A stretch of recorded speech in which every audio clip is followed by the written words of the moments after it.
해운대 교통사고로 17명의 사상자가 발생한 가운데 가해 운전자가 뇌전증 환자로 밝혀졌습니다. 특히 가해자는 뇌전증이라는 사실을 숨기고 운전면허를 갱신한 것으로 드러났는데요. 전문가와 함께 짚어보겠습니다. 백기종 전 수서경찰서 강력팀장 그리고 양지열 변호사 나오셨습니다. 두 분 안녕하세요. 안녕하십니까? 네. 해운대 광란의 질주 사건인데요. 또 그 원인을 놓고 지금 여러 가지 분석이 나오고 있고요. 네. 가해 운전자가 또 뇌전증인 것으로 밝혀지면서 여러 가지 의문점이 제기되고 있습니다. 먼저 주제부터 보시죠.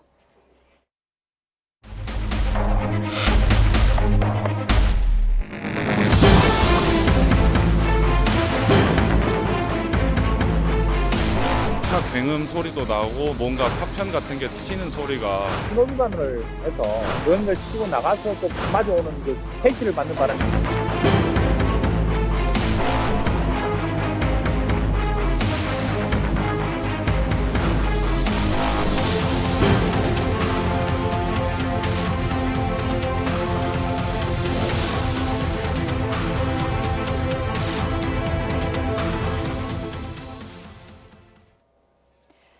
네, 이번 두 사고를 놓고 도로 위를 달리는 많은 운전자들이 참 걱정이 될 것 같습니다. 그렇습니다. 먼저 해운대 교통사고부터 좀 짚어보죠. 네. 이렇게 많은 사상자가 난 이유는 어떻게 볼 수 있을까요? 사실 그 7월 30일 오후 5시 16분경이라고 정확하게 이제 그 확인이 된 건데요. 예.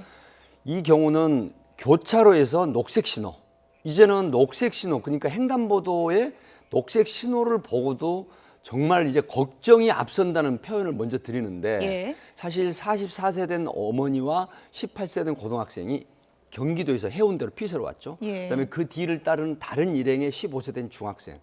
녹색 신호를 보고 진행을 하고 있었죠. 예. 그런데 300m 전방에서 100km가 넘는 속도로 경응을 내면서 푸조 외제차. 예. 이게 결국 이분이 53세 된 남성인데 그대로 질주를 하는데 누구라도 생각에 사거리에서 설 줄 알았죠. 예. 정지를 할 줄 알았는데 그대로 돌진을 해가지고 결국은 3명이 현장에서 즉사를 사망을 하고 나머지 17명이 이제 중경상을 입은 사건인데 이 부분이 지금 결국은 뇌전증, 흔히 말하는 예전에 말하는 간질환, 간질 증세라고 합니다. 예. 이 환자였다라고 주장하는데 실제로 치료받은 경력이 있었는데 경찰에서 사실 깜빡하고 약을 먹지 않았다라고 예. 변명을 하고 있거든요. 그런데 이 부분은 이제 앞으로 대담을 나누겠지만 현재 이게 뇌전증으로 인한 사고인지 아니면 한 가지 더 말씀을 드리면 300m 전방에서 엑센트라는 차를 추돌을 했거든요. 그리고 1차 추돌을 했어요. 예. 그리고 보통 그 수사 경험칙상 말씀을 드리면 추돌 사고가 났는데 현장에서 구호 조치하지 않냐고 도망가는 사람은 굉장히 조급함이 생기고 현장을 벗어나려고 하는 심리가 있거든요. 예. 그래서 경찰에서는 이 두 가지를 보고 있습니다. 뺑소니로 바로된 심리로 도주를 했는지 예. 아니면 과연 기전증으로 인한 뇌전증으로 인한 예. 사고인지 이 두 가지를 향후 수사를 하고 있고 일단 구속영장 청구는 했습니다. 네. 약을 그날 먹지를 않았다. 그리고 그 상황이 기억이 나질 않는다. 이거는 어떻게 작용을 하게 될까요? 법적으로? 두 가지로 봐야죠. 일단 이 사람이 본인 뇌전증이라는 것을 알고 있으면서도 약을 먹지 않았다고 하는 것은 이상 증세가 나타날 수 있다는 것을 예상을 할 수 있을 것 같다. 그러니까 우리가 아무리 과실로 보더라도 예. 이 형사처벌까지 했을 때는 일부러 그렇지는 않더라도 충분히 예견 가능할 수 있었고 피할 수 있었는데도 불구하고 사고를 일으켰다면 업무상 과실치사 같은 걸 적용할 수 있는데 본인 뇌전증 환자로 치료를 받고 있는 사람이 약을 먹지 않았다? 그거는 뭔가 문제를 일으킬 수 있다는 소지를 스스로 알고 있었다는 가능성도 있고요. 예. 팀장께서 잠깐 얘기를 했지만 중간에 300m 전방에서 추돌 사고를 냈는데 뇌전증을 촉발시키는 여러 가지 원인 중에 긴장을 했다거나 흥분 상태에 이르렀다고 하는 것이 일종의 방아쇠처럼 작용할 수 있다는 얘기를 하거든요. 그러면 약을 먹지 않은 상황에서 갑작스럽게 교통사고를 1차적으로 했을 때 본인도 모르는 사이에 극도의 흥분 상태에 빠져서 예. 그게 뇌전증을 촉발시켰을 가능성도 있는 거거든요. 예. 이번 사고로 이제 뇌전증이 과연 어떤 증상이길래 이렇게까지 이제 문제가 되는 건지 많은 분들이 이제 궁금해하고 있는데요. 먼저 뇌전증이 어떤 건지 저희가 좀 얘기를 들어보도록 하겠습니다. 뇌전증 환자는 운전 중에 경련 발작이 발생할 위험이 있고 그렇게 되면 의식이 소실되고 팔다리에 조절할 수 없는 움직임이 유발돼서 큰 대형 사고를 유발할 수 있습니다. 네, 전문가 얘기를 들어봤는데 이제 큰 대형 사고를 유발할 수 있을 그런 질환이다. 이런 설명인데요. 그래픽 보시면 뇌전증이 이제 흔히 간질로도 불리는데 하루라도 약을 먹지 않으면 순간적으로 의식을 잃고 경련을 일으키면서 발작 증상을 보인다고 합니다. 발작 증상을 이렇게 대발작과 소발작으로 나뉘어 볼 수 있는데 대발작은 거품을 물거나 사지에 경련이 올 수 있고요. 소발작은 짧은 시간 동안 의식을 잃기도 한다고 합니다.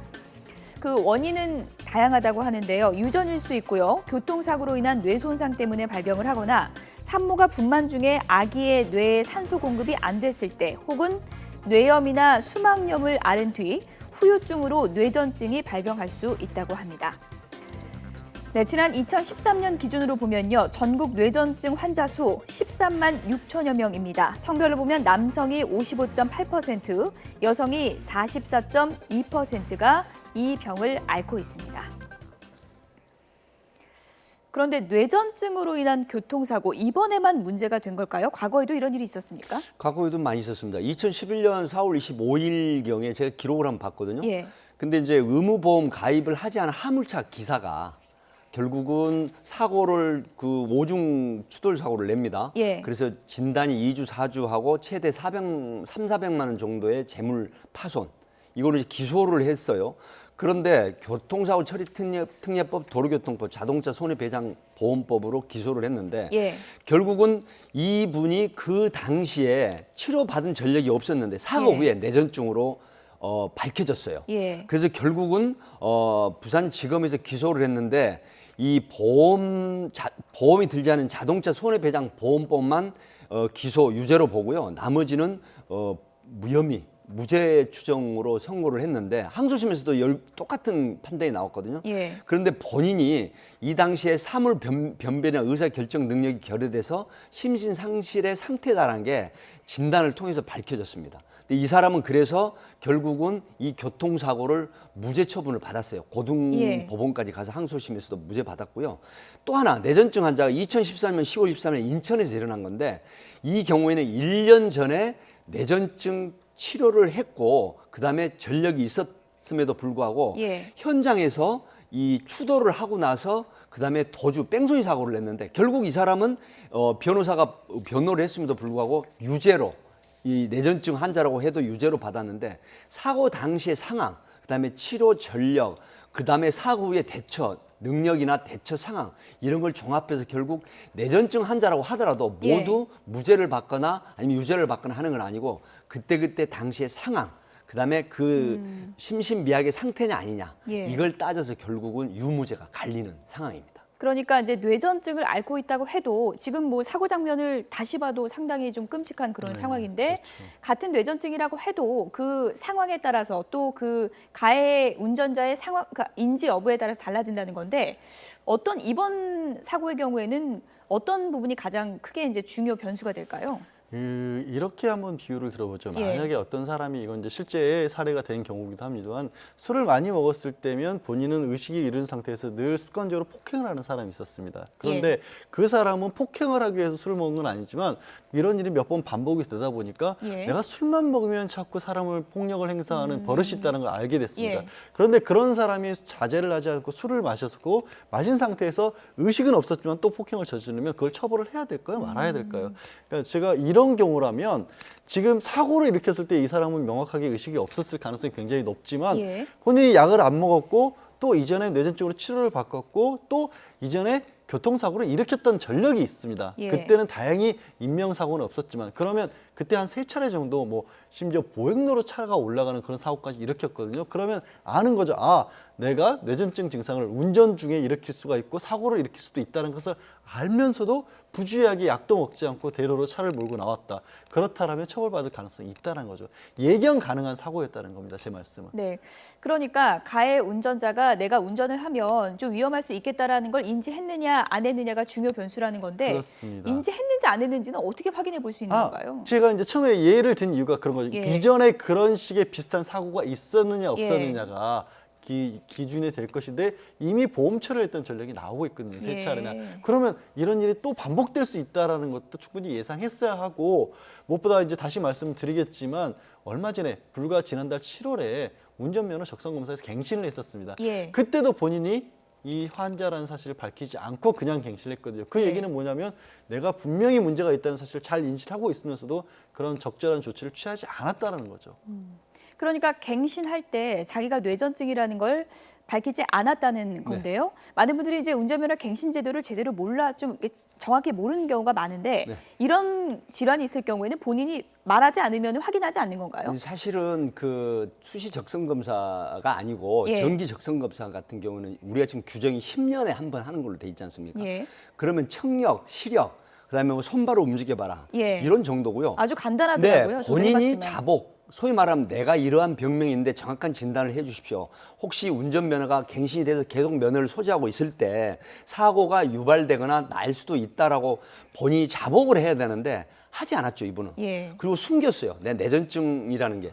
그래서 지금 문제가 되고 있는 게 이런 어떤 도로교통법에 이제 규정이 있습니다. 예. 6개월 이상 치료 전력, 대상 질환이 있습니다. 뭐 뇌전증도 들어가지만 치매, 그다음에 조현병, 마약장애, 알코올 장애 이런 부분인데 문제는 이것도 6개월 이상 입원 치료를 해야만이 예. 사실은 면허에 대한 어떤 장애가 발생을 해요. 예. 그런데 그렇지 않고 통원 치료가 가능한 사람은 면허를 주게 돼 있단 말이죠. 네. 이런 측면이 지금 앞으로 보완이 돼야 되는 그런 심각한 상황이죠. 그러니까 내가 굳이 알리지 않으면은 그쪽에서 확인을 안 한다는 얘긴데요. 그렇습니다. 이게 보통 다른 나라도 그런가요?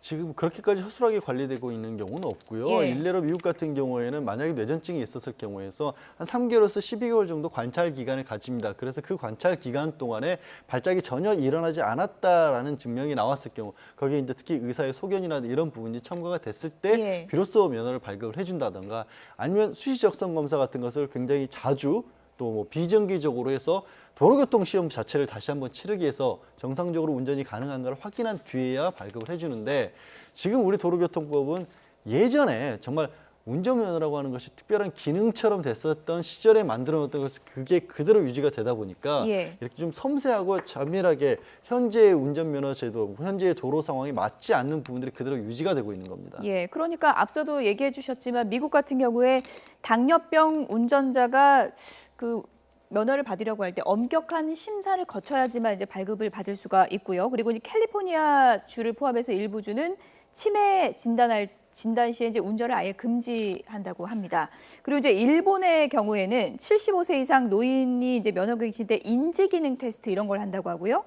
그리고 이제 치매 뇌전증이 확인되면 면허가 아예 취소된다고 하네요. 우리보다 상당히 좀 엄격한 그렇죠. 거죠. 예. 왜 그러냐면 지금 우리나라도 65세 노인복지법에 65세 이상을 노인으로 이제 규정을 하고 있는데 지금 치매 관련이 약 60만 정도, 근데 중증 치매가 한 20에서 22만 명 정도 된다고 하거든요. 예. 근데 치매라는 부분은 우리가 일반적으로 아는 상식이지만 예를 들어서 중증인 경우에는 운전을 하다가도 중증 증세가 발생을 하게 되면 어떻게 되겠어요? 정말로 시한폭탄이 되거든요. 예. 그다음에 또 한 가지 걱정이 되는 건 바로 당뇨입니다. 당뇨도 지금 60만 명 정도 그 보험심사평가원 건강보험 그 심사평가원의 자료에 의하면 60만 명 정도가 그 중증 당뇨라고 하는데 예. 당뇨도 이제 중요한 게 뭐냐면 갑자기 각설탕이라든가 어떤 이런 게 준비가 안 됐을 때 저혈당으로 그 의식을 잃는 수가 있거든요. 예. 어떻게 되겠어요? 운전대 잡고 있다가 엑셀러레이터에서 발 떼버리고 그다음에 의식을 잃게 되면 본인도 문제지만 또 2차, 3차 대형 사고가 유발이 될 수 있거든요. 예.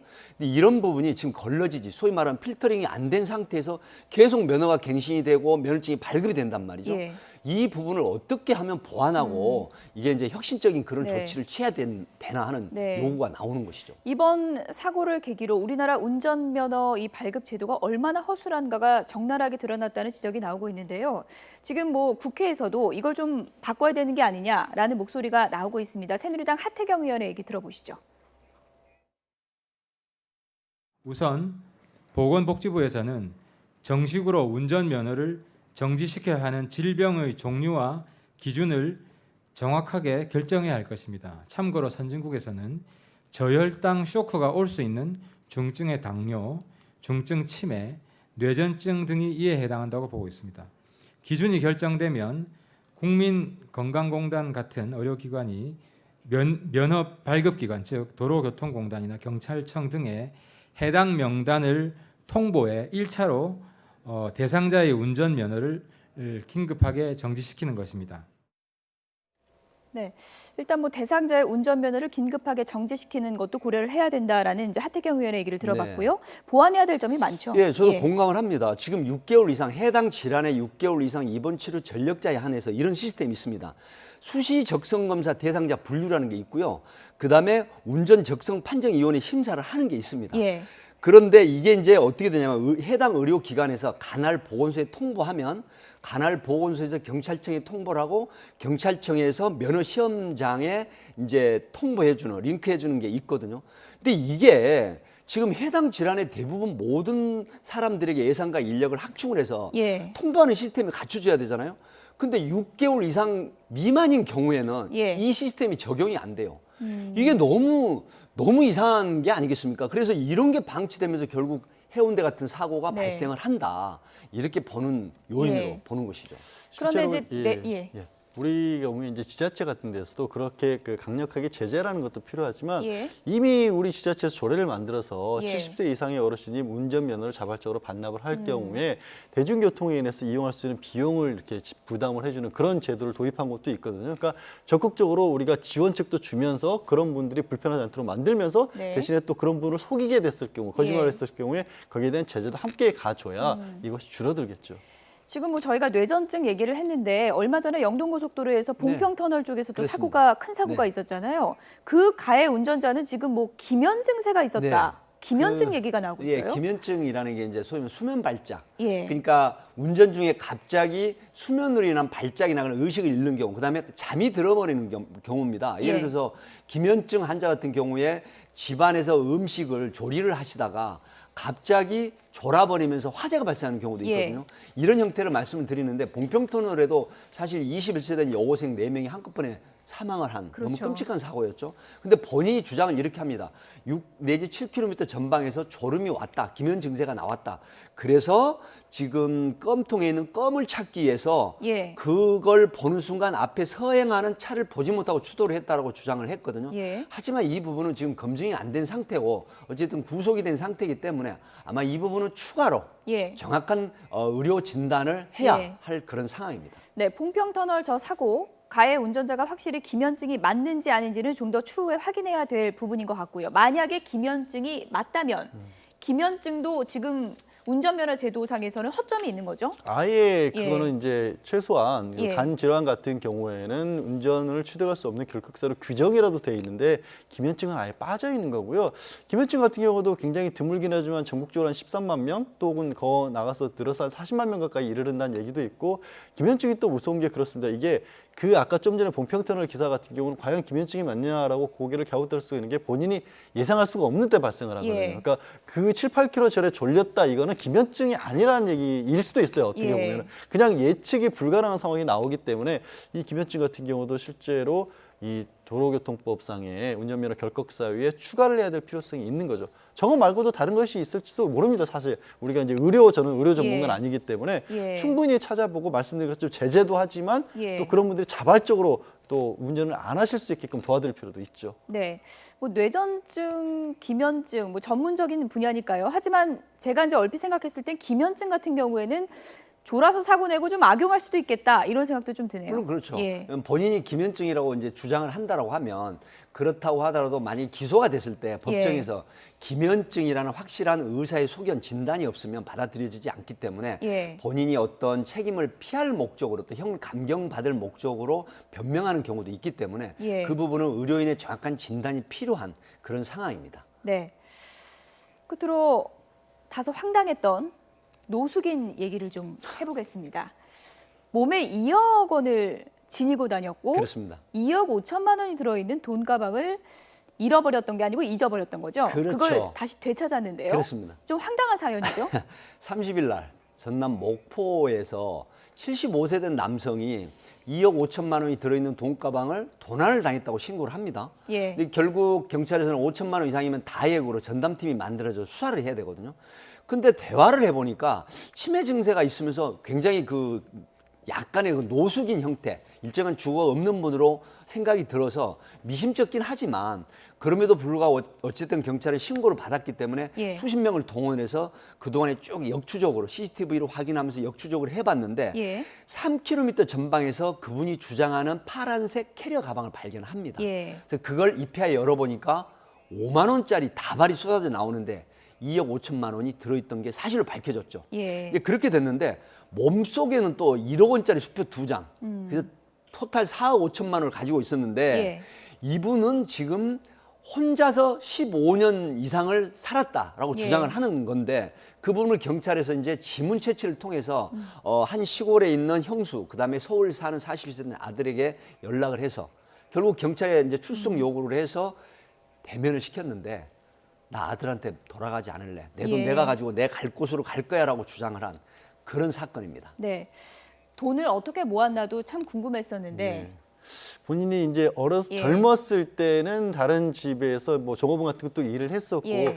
또 성인용품 같은 것들을 모아가지고 전국을 떠돌면서 행상을 했다고 하는데 그게 상당히 고가에 팔렸던 모양입니다. 그거를 예. 다 모아서 한동안은 사실은 은행이 예치를 해뒀다가 치매 증상이 오면서 약간의 강박장애라고 할까 이런 것도 같이 왔던 모양이에요. 은행도 못 믿겠다라고 해서 본인이 그걸 직접 찾아서 가지고 다니게 됐었고 사실은 잃어버렸다고 한 건데 잃어버린 것도 아니고 그냥 당신이 놔둔 것을 찾지를 못했던 거라고 합니다. 예. 근데 지금 잠깐 화면에도 나왔지만 예. 이게 이 가방도 아니고 이게 노숙하는 분들이 이렇게 끌고 다니는 손수레 같은 데 싣고 예. 다녔던 거예요.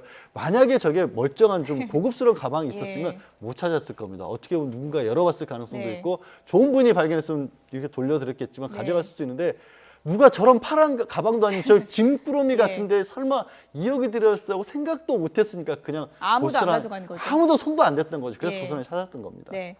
은행도 못 믿겠다. 그리고 경찰이 현금 더미가 너무 많으니까 수표로 바꿔주겠다 해서 수표로 주니까 수표 싫다. 현금으로 달라. 이렇게 또 얘기를 했다고 합니다. 얘기를 좀 들어보시죠. 수배 받지 마라. 이리 줘봐. 수배 받지 마라. 통일을 주는 말이요. 얼른 1억이라도 사자주시오. 나 좀 눈물 흘리면서 그랬어. 묵도 못하고 입도 못하고 돈을 못 탔지. 아빠가 돈 뺏기 몰라요. 돈 뺏기 몰라갖고 아들을 안 믿고 누구를 믿었어요. 근데 아들도 못 믿잖아요, 현재 지금. 은행도 못 믿고 아들도 못 믿고 저런 상황이라면 어떻게 해야 되는 겁니까? 저런 정도라면 예. 이제 우리 성년 후견 제도라는 게 있습니다. 본인이 예. 정상적인 판단을 할 수 없는 상황이기 때문에 그냥 관리를 맡겨놓았을 경우 더더군다나 이제 저분이 알려졌잖아요, 사건이. 저 지역에서는 혹시 사실은 저 사람이 또 그냥 길에 나올 걸 노릴 사람도 생길 수 있는 상황이 돼버렸지 않습니까? 그래서 이제 성년 후견 제도를 법원을 통해서 청구를 해서 지금 아들이 나왔기 때문에 아들이 보호자 역할을 해야죠. 그래서 강제적이라도 어떻게 좀 뺏고 수용하는 조치를 취해야지 저거 그냥 그대로 방치됐을 경우에는 무슨 일이 있을지 어떻게 알겠습니까? 일단 42세 된 아들한테 신병을 인계를 했습니다. 예. 그리고 이제 서울로 모시고 올라가셨는데 아마 제가 판단할 때는 아드님이 상황이 어떤 경제적인 상황인지 모르겠지만 예. 예를 들어서 강제 입원이라고는 좀 이상하지만 어쨌든 요양병원에 입원을 해드리고 그다음에 치료도 일종의 치료도 받게 하시는 그런 조치가 필요하고 뭐 양지열 변호사 말씀하셨지만 어쨌든 4억 5천만 원이라는 돈은 일단 아들이 보관할 수도 있거든요. 예. 그렇게 하고 이제 아버지와 어떤 가족 간의 그 대화 소통을 하면서 예. 그다음에 치료하면서 한 가족의 일원으로 모시고 예. 사시는 게 가장 바람직하다 그렇게 예. 봅니다. 일단 뭐 치매를 앓고 있는 게 확실하다면 어떻습니까? 법적으로는 본인이 이제 돈을 소유하고 싶어하는 그런 상황인데 아들을 못 믿겠다 이런 상황이지 않습니까? 그럼 이럴 경우에는 본인의 의견이 더 존중이 되는 건가요? 아니면 가족들의 의견대로 되는 건가요? 정말 아들을 못 믿겠다라고 예. 한다면 법원에서 다른 후견인을 지정을 해줄 수도 있죠. 친인척이 될 수도 있고 제3자가 될 수도 있고 하여튼 그런 방식으로 돼서라도 다른 사람이 관리하도록 만들어 드려야죠. 그게 저분을 위해서도 지금은 당장 급한 일이 아니겠습니까? 당연히. 네. 은행 못 믿겠다 그래도 몸에 지니는 것보다는 안전하겠죠. 지금 상황에서는 예. 아까 말씀드린 것처럼 이제는 저 파란 가방이요. 예. 범죄의 표적이 될 수가 있습니다. 그렇죠. 예. 지금 이제 저분 같은 경우에 만약에 서울에서 모시고 아드님이 가셨는데 혹여 그 돈 관리를 제대로 안 해서 또 강박증이 발생을 해서 돈을 가지고 외출을 하셨다. 그렇게 되면 이제 범죄 표적이 되거든요. 예. 그렇게 되면 문제가 생기니까 그 부분은 아마 이 혹시 가족분들이 이걸 시청하시거나 주변 지인분들이 시청을 하시면 반드시 아버님을 요양병원에다 입원을 시켜드리고 예. 치료를 병행하면서 그다음에 아버지 돈은 절대 손대지 않는다는 그런 심리적인 안정감을 주면서 예. 한 가족의 일원으로 모시고 사는 게 어떨까 그런 생각이 듭니다. 네. 은행도 가족도 못 믿겠다는 이 노숙인분 좀 안전한 좀 상황에서 생활을 하게 되기를 좀 기대해 보겠습니다. 백기종 전 수서경찰서 강력팀장 그리고 양지열 변호사 두 분이었습니다. 고맙습니다. 네, 감사합니다. 고맙습니다.